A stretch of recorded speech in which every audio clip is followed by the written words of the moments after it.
Na mambo vipi mtungu nguvu, ni mimi mtangazaji wako Kevote TV, na kukumbusha usisahau kusubscribe channel yetu na kulike na kushare na kucomment ili kupata habari zinazotrend mtandaoni zaidi na zaidi.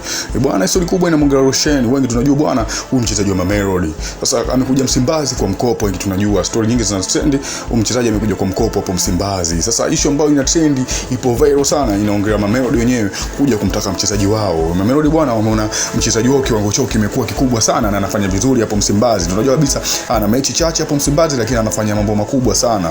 Na tunajua kabisa ligi hapa Tanzania ni ngumu kinoma, lakini mchezaji huyu bwana anakuja amejua kukaa kwenye mfumo wa ligi hapa Tanzania na anafanya vizuri sana, na mtu anitumikia vizuri na anacheza vizuri sana. Mechi iliyofanya mpaka Mamelodi wenyewe aje kumtaka bwana ni mechi za kimataifa pia, na mechi ile ya Simba na Yanga.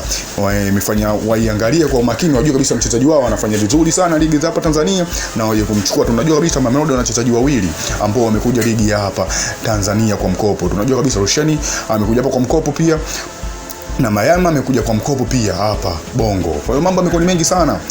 Mamelodi wenyewe wanataka wachezaji wao wakaitumikie Mamelodi, na tunajua kabisa Mamelodi ina wakati mgumu sasa hivi kwa wachezaji. Tunajua kabisa wachezaji wengi sana wameondoka hapa Mamelodi. Kwa hiyo pia Roshan ataenda kuwasaidia vizuri ikitokea ameenda huko Mamelodi kurudi. Mambo yamekuwa mengi sana. Tunajua kabisa mchezaji wake anafanya vizuri kwenye ligi za pembeni huko, na kwa ametoka kwa mkopo timu yake, lazima ana haki ya kurudi pale timu ikimhitaji. Tunajua kabisa Roshan ni mchezaji mzuri sana, mpaka wengine wameshangaa kwa nini amekuja hapo Msimbazi kwa mkopo. Kwa nini imekuwa hivi na hivyo? Watu wengine wamejua hapo bwana anakuja kupita tu, hawezi kudumu kwa uwezo wake anaocheza na anavyoperform. Ni ngumu sana kubaki hapo Simba. Na tunajua kabisa Simba ana wakati mgumu sana akiondoka Roshan hapo Msimbazi, kwa sababu ni mtu ambaye anawasaidia sana na anafanya vizuri sana na ana uwezo mkubwa sana.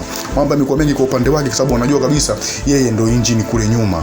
Ni beki mzuri sana ambaye anaogopeka, pia anajua kufunga. Kwa mambo yamekuwa mengi sana mtu wangu nguvu, tunakukumbusha, lakini usisahau kusubscribe channel yetu na kulike na kushare na kucomment ili kupata habari zinazotrend mtandaoni zaidi na zaidi. Yangu ni hayo mtu wangu nguvu, asante sana.